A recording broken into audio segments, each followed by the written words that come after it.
13 million euros to the Islamic State group and to other militant organisations as well. This was back in 2013 and 2014.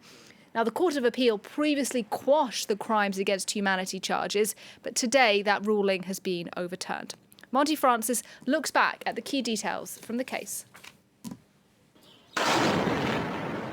In early 2012, the Syrian conflict intensified in the country's north, and many French factories decided to close. But not Lafarge, which wanted to keep its cement factory up and running.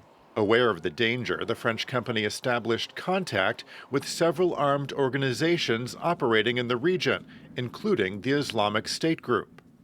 Prosecutors accuse Lafarge of funneling at least 13 million euros to jihadist fighters in exchange for the free movement of its personnel and equipment. Uncovered in the summer of 2016 by a group of journalists, the investigation sparked a major scandal. Later that same year, the French Economy Ministry launched a preliminary investigation of the company.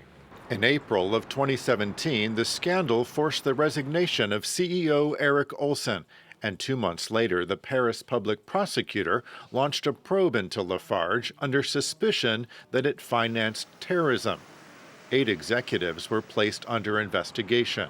A year later, Lafarge was indicted on multiple charges, including complicity in crimes against humanity, financing terrorism, endangering the lives of others, and violating a trade embargo. The company appealed the charges and partly succeeded. In late 2019, the Paris Court of Appeals dropped the most serious charge of crimes against humanity, but upheld the other indictments. The annulment was appealed in turn by 2 nonprofits. Lafarge has acknowledged that it paid middlemen to negotiate with armed groups, but claims it was in the dark about any connection those groups may have had to terrorism.